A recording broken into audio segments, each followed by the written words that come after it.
If you want to Coming up for the Utica Comets with 3 games in 3 nights against 3 different division opponents. They're coming off a huge shutout win, a couple of them. And Utica finds itself 4 points behind the Toronto Marlies for the final playoff spot in the North Division with 20 games to go in the regular season. And it just so happens Toronto's coming here to the Adirondack Bank Center on Friday to kick off a busy weekend slate. With time growing short to make a playoff push, the team is gearing up for what they know is a crucial stretch and essential they get some wins. Yeah, we're there. We put ourselves in a situation, and we deserve to be where we're at. Our game was lethargic at times this year. It was disjointed. It was a team that didn't look like they were coached very well, and there's a lot of different things. There's a lot of areas and ownership to go around in our current situation. And saying that, you can fret on that, or else you can look forward, and that's what we're going to do right now. Comets again host the Marlies on Friday at 7 before taking on Belleville at home on Saturday. And then they head to Rochester to visit the Amerks on Sunday. Oh my goodness, 3 in a row. Spencer's going to have a lot more on this tonight on News Channel 2 at 6. Well, the governor announced the whoop. From the sports station, here's News Channel 2 Sports Director Spencer Davidson. Good evening. The Utica Comets started off the month of March matching half their win total from the entire month of February with a pair of huge shutout wins this past weekend. The Comets took down the Lehigh Valley Phantoms by a final score of 3-0 at the Adirondack Bank Center on Friday before heading to Hershey on Saturday and blanking the defending Calder Cup champion Bears 1-0 on the road.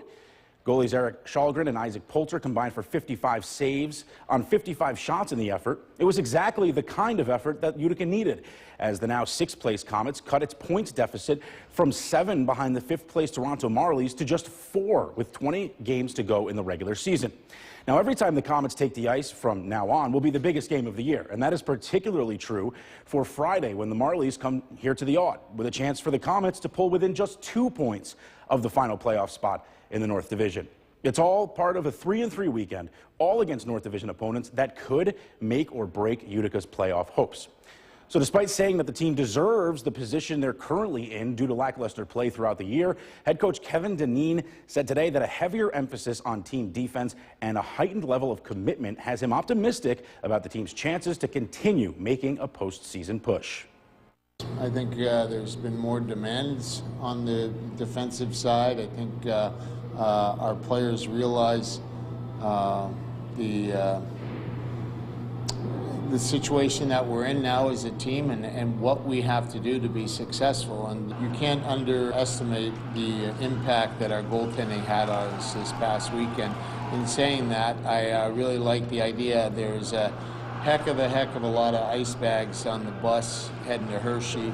A lot of question marks for guys even to play with the amount of shots they were blocking and the way they played, the level of physicality to it. And we had so many players step up and play back-to-back games and play with the same passion and heart as they did on Saturday night as they did on Friday. It's not only getting the win, but just how it was done. So it spells some encouraging signs for us moving into the last stretch of the year. Well, Dineen and the Comets know they're pretty close to must-win territory. They dropped the puck on a huge 3-3 weekend against the Marlies on Friday at 7 before hosting the Belleville Senators on Saturday, and then take a trip out to Rochester to visit the Amerks on Sunday. Coming up tonight at 11, we'll hear from another one of our local rivals, Hamilton College and Utica University, square off in men's lacrosse. That's coming your way at 11.